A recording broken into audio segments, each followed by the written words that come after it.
Graça e paz, irmãos. Estamos aqui mais uma vez reunidos para o nosso estudo bíblico dominical. Hoje nós vamos estudar o livro de Atos dos Apóstolos, capítulo 15, do versículo 36 ao versículo 41. São poucos versículos hoje, mas antes de nós estudarmos esses versículos, eu gostaria de trazer à memória algumas coisas que já falamos com os irmãos, que já foram faladas com os irmãos. Veja, o capítulo 15, ele fala a respeito do concílio de Jerusalém. Nós já explicamos o que é um concílio, mas basicamente é a reunião de líderes, de apóstolos e até de parte da igreja para decidir sobre um assunto, uma celeuma, um assunto divergente, onde a igreja foi questionada. É preciso entender que, ao longo da pregação do Evangelho, do anúncio de que Jesus Cristo é o Senhor, pessoas de todos os povos, línguas, nações começaram a se converter. As pessoas que pregavam não pregavam apenas para judeus, mas para gentios. E essas pessoas, então, elas começaram a fazer parte da igreja porque creram, porque receberam o Espírito Santo de Deus. E tendo acontecido isso, alguns judeus, algumas pessoas da seita dos fariseus, começaram a levantar uma questão, dizendo que aqueles que se convertiam, aqueles que criam em Jesus Cristo, antes de receberem a salvação, eles precisavam então se circuncidar. E foi preciso então fazer um concílio para decidir essa questão, se realmente havia necessidade de que os gentios se circuncidassem ou não. Pois as pessoas dessa seita, da seita dos fariseus, estavam alastrando esse ensinamento que não havia sido autorizado pela igreja, pela liderança da igreja, e isso estava causando algum conflito dentro da igreja, dentro do corpo.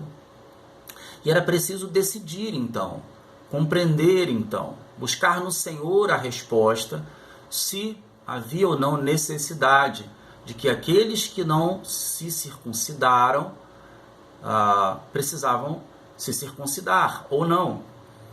Nós vimos que o concílio, então, decidiu que não, que a salvação é pela fé, mediante a graça. Nós vimos a fala de Pedro, de Tiago, como um grande líder em Jerusalém, não é? Relatando que o próprio Deus, ou seja, quando eles creram, eles receberam o Espírito Santo de Deus, e em nenhum momento o próprio Deus, não é? Disse que eles precisavam se circuncidar. Apenas lhes deu o Espírito Santo. Então, eles compreendem, então, que não havia necessidade, ou seja, que não havia esse tipo de orientação do próprio Deus, de que era necessário que se circuncidasse para ter a salvação. Ou seja, é o que está em Efésios, capítulo 2, versículo 8 e 9. A salvação é pela fé, ou melhor, a salvação é pela graça, mediante a fé, e não por obras, para que ninguém se glorie. Não há o que você faça que te torne merecedor da salvação. E era isso. Esse foi um grande momento da história da igreja, um divisor de águas dentro da igreja, porque aqueles que se convertiam, não precisavam se tornar judeus. Mas, por outro lado, os judeus, eles precisavam se tornar igreja.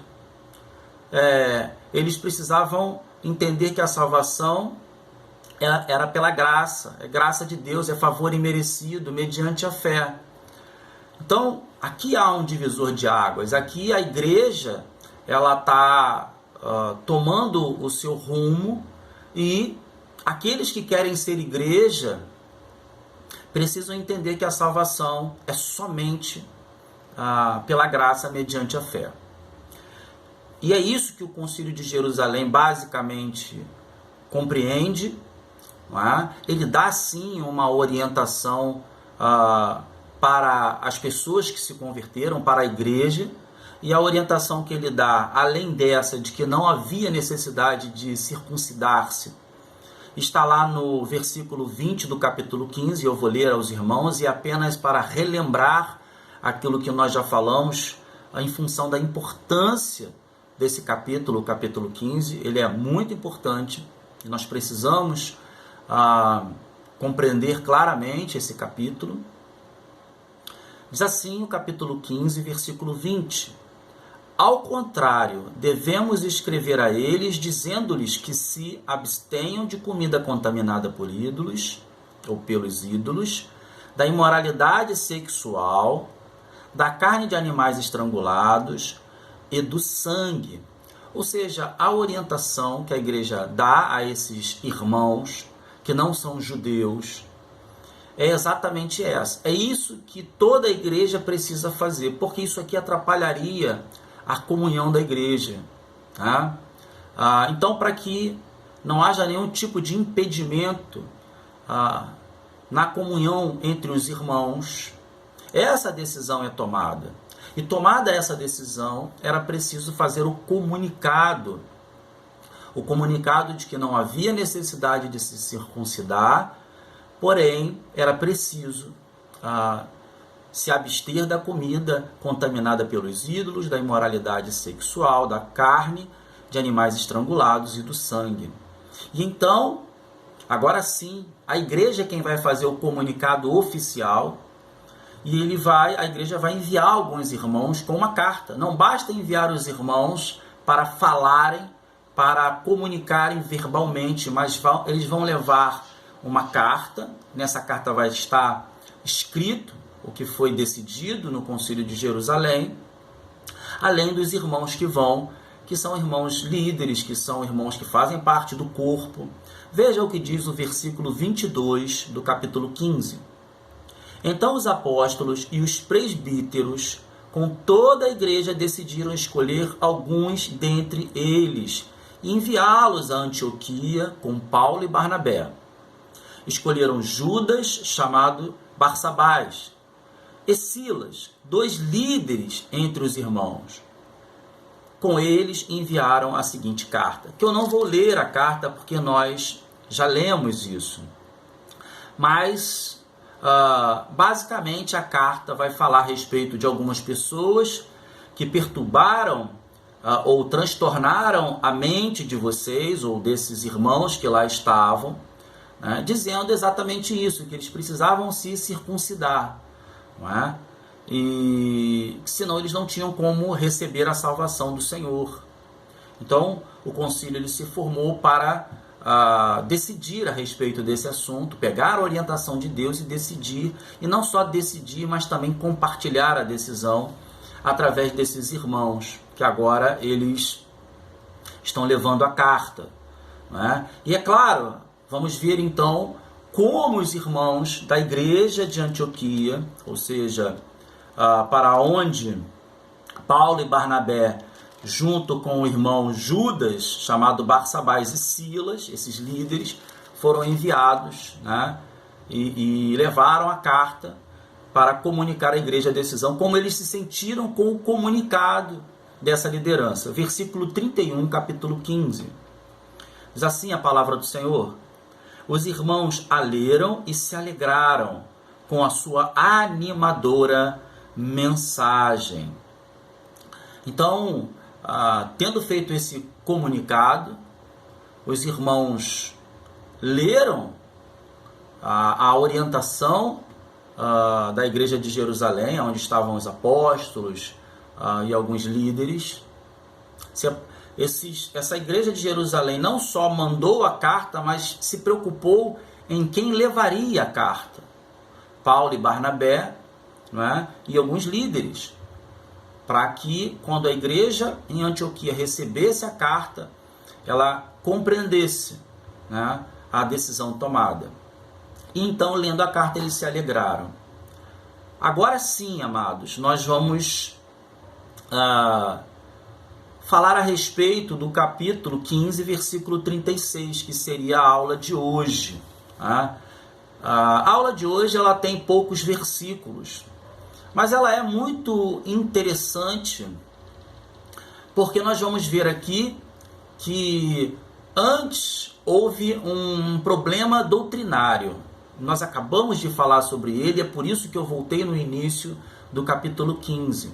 Houve uma divergência doutrinária, não é? Onde algumas pessoas tentaram colocar na cabeça da igreja ou de alguns irmãos aquilo que não havia sido tomado como decisão dos líderes da igreja. Algumas pessoas tentaram, de alguma forma, criar um problema doutrinário. Mas agora nós vamos ver um outro tipo de problema.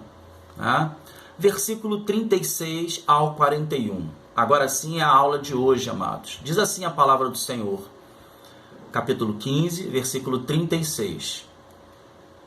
Algum tempo depois, Paulo disse a Barnabé: voltemos para visitar os irmãos em todas as cidades onde pregamos a palavra do Senhor, para ver como estão indo.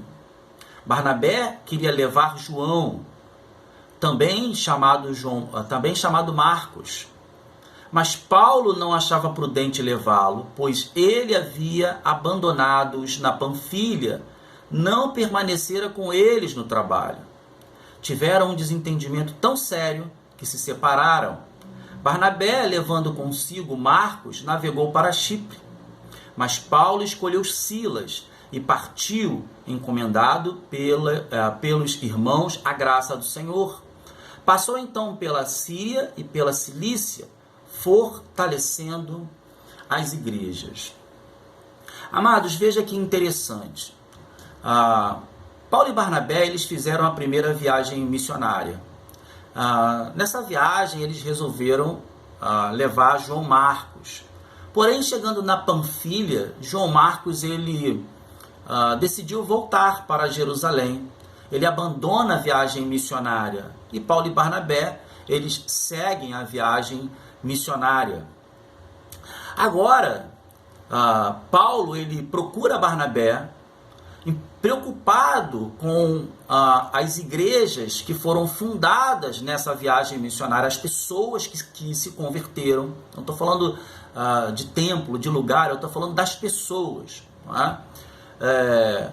Entendendo que não bastaria apenas pregar o evangelho, né? Eles receberam a salvação do Senhor, mas agora eles precisavam crescer no conhecimento e na graça de Deus, ou seja, eles precisavam do acompanhamento para que eles tivessem continuidade nos ensinamentos que eles receberam quando Paulo e Barnabé passaram por esses lugares.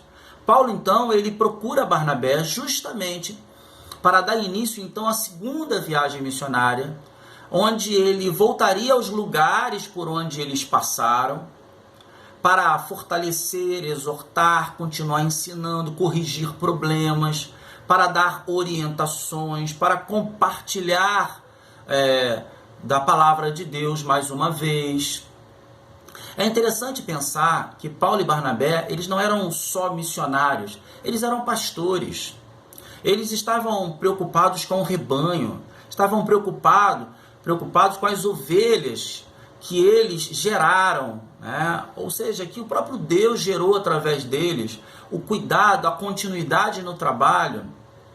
Era necessário saber como essas pessoas agora estão vivendo, né? Como elas estão vivendo no meio, ou seja, na cidade onde elas viviam, que dificuldades elas estão passando.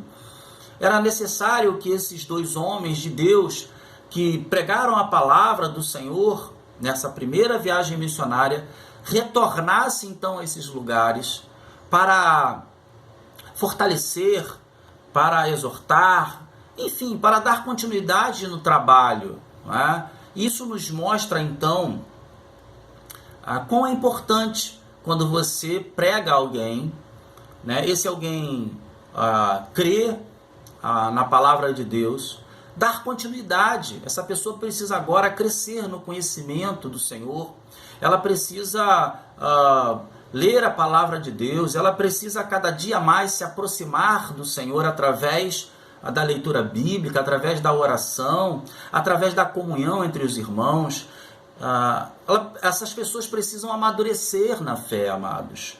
Né? Então não podemos simplesmente pregar a palavra, tendo a pessoa se convertido ou não, é necessário que a gente volte até as pessoas e pregue a elas mais uma vez, compartilhe mais uma vez, para que elas possam ou vir a crer, porque não creram ainda, ou se já creram, para que possam amadurecer, crescer no conhecimento do Senhor. E essa era a proposta de Paulo para Barnabé. Veja, porém, no versículo 37, nós vemos que Barnabé queria levar João, que é João Marcos, o mesmo que havia abandonado a primeira viagem missionária, lá na Panfilha. E isso causou uma divergência entre Paulo e Barnabé. É interessante a gente pensar se Barnabé ou Paulo, quem estava errado nessa situação? Ou será que os dois estavam certos? Não é? É uma análise que nós precisamos fazer. Será que eles estavam vendo a situação de ângulos diferentes? Num primeiro momento, nós podemos pensar que Paulo estava certo, tendo em vista que João Marcos abandonou eles na primeira viagem missionária, né? Então, ou seja, talvez não tivesse o compromisso, o comprometimento com o trabalho de evangelizar, com o trabalho missionário, com permanecer firme diante das lutas. Talvez fosse esse o pensamento de Paulo, não é? Mas o que passava aqui pela mente de Barnabé, tendo em vista que ele também estava lá na primeira viagem missionária, e de alguma forma ele também foi abandonado por João Marcos. Não é? Há sim uma relação de parentesco entre João Marcos e Barnabé. João Marcos, me parece, era primo de Barnabé, mas não era isso que definia a situação. Veja, então está causado um problema. Veja que nós saímos de um problema doutrinário, certo? E agora nós temos aqui um problema que não é doutrinário, mas é um problema. É um problema e precisa ser resolvido. Né? E então, o que vai acontecer em função disso? Veja, versículo 38. Mas Paulo achava prudente não levá-lo. Paulo pensava, olha, não é prudente levá-lo.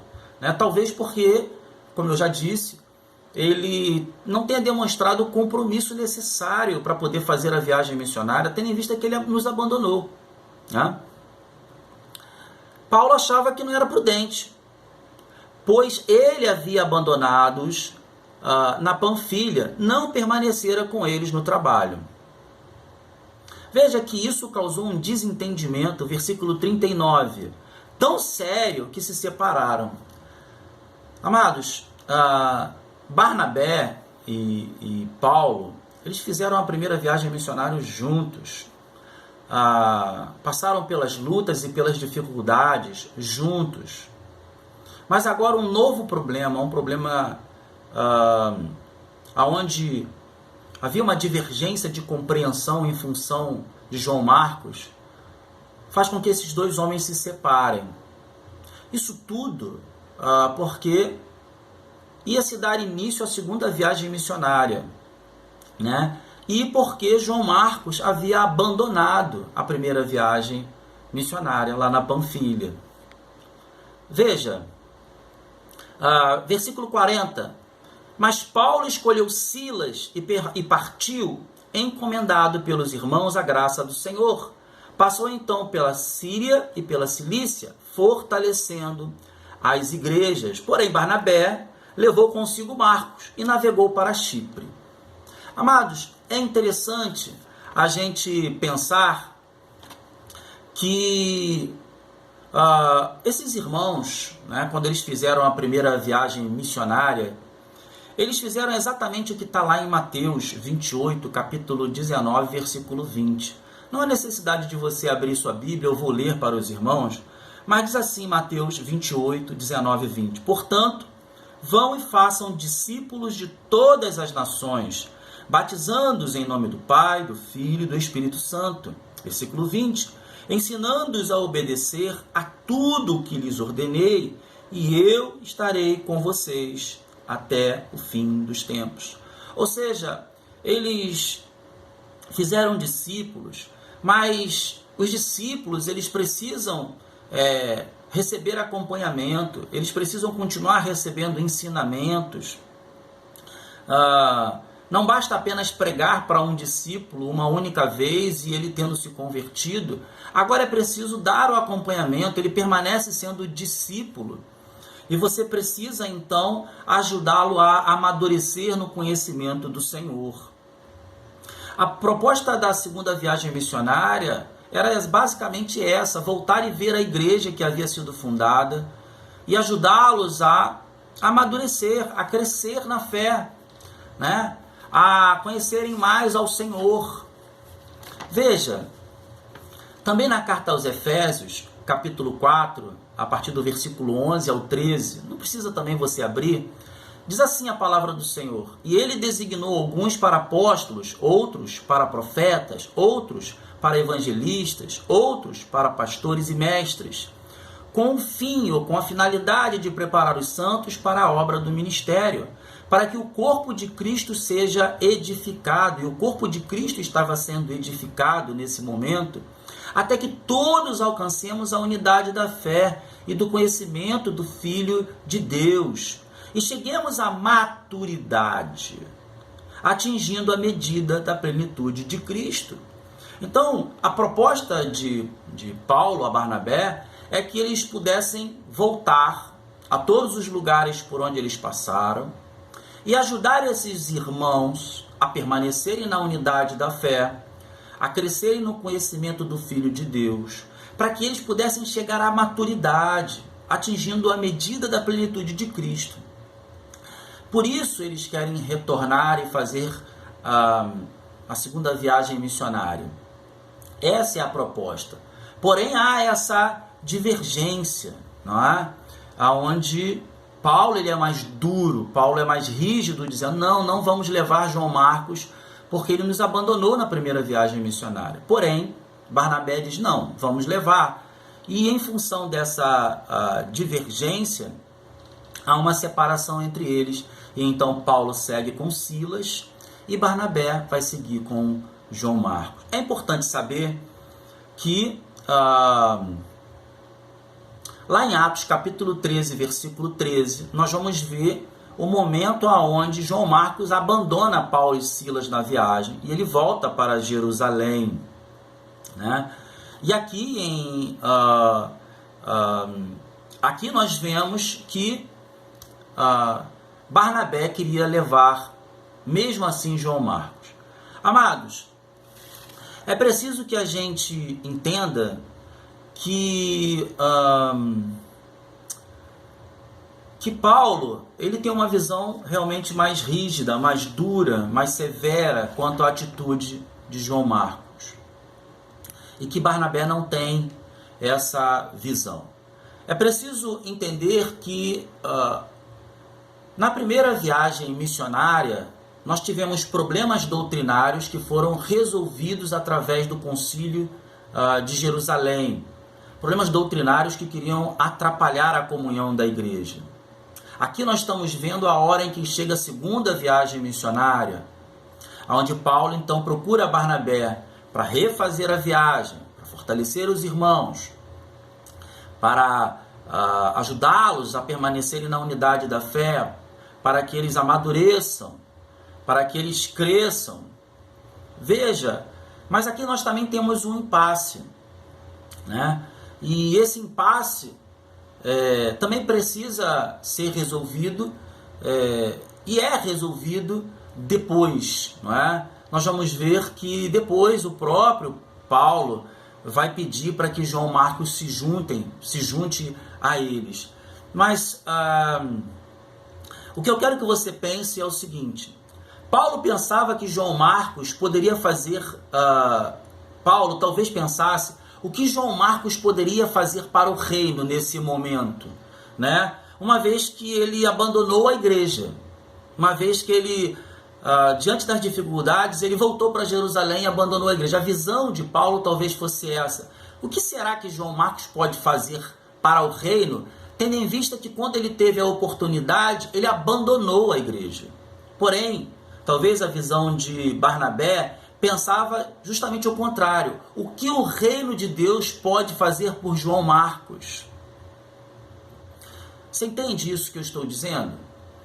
Não é que um tivesse errado e o outro certo. A visão era diferente. Paulo, ele olhava para a questão do abandono e falava, olha, ele não vai ter nada para fazer pelo reino de Deus, tendo em vista que ele abandonou o reino, a pregação do reino. Porém, Barnabé, talvez pelo ângulo de visão dele, pensasse o seguinte, não, eu preciso levar João Marcos, mesmo que ele tenha abandonado, porque eu sei o que o reino de Deus pode fazer pela vida de João Marcos. É interessante nós analisarmos isso. Mas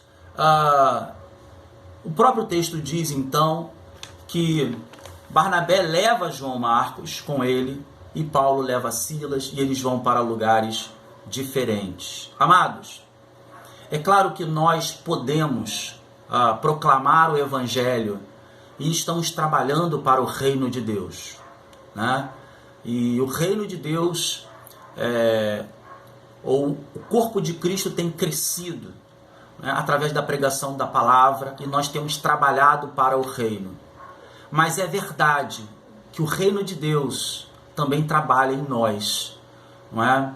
Assim como Barnabé pensou, ou talvez tenha pensado, que apesar de João Marcos ter abandonado, ele precisava sim chamá-lo e levá-lo na viagem agora, para que o reino de Deus pudesse fazer por ele, porque talvez fosse o que ele precisava. Talvez ele não estivesse no momento de fazer para o reino, mas no momento em que o reino pudesse fazer por ele, pudesse imprimir mudança nele, né? O que eu quero dizer é o seguinte, talvez João Marcos indo com Barnabé e vendo aquilo que o reino de Deus fez na vida desses homens, talvez isso imprimisse em João Marcos uma mudança, uma compreensão diferente, o fizesse não mais abandonar a viagem missionária, mas que ele se apaixonasse pela obra do reino de Deus. É isso que eu quero que você pense. Nós vamos terminar por aqui hoje, amados, porque essa divergência, ela nos leva a refletir, né? Como nós podemos olhar e ter olhares diferentes, assim como Paulo e João Marcos. Uns olham o que essa pessoa pode fazer para o reino, e talvez porque em algum momento ela abandonou a caminhada, talvez pensemos, ela já não pode mais fazer nada pelo reino. Porém, outro olhe pela pessoa que abandonou o reino e diga, talvez ela não possa fazer nada pelo reino, mas eu não tenho dúvida de que o reino pode imprimir nela novas coisas, novos pensamentos, ou seja, o reino de Deus tem coisas a fazer por ela. Amados, fiquem na graça e na paz de Jesus. Na próxima aula, nós vamos dar início, então, a essa segunda viagem missionária, e nós vamos, então, caminhar aqui dentro da segunda viagem missionária e vamos aprender muito, eu não tenho dúvida. Fique na graça e na paz de Jesus.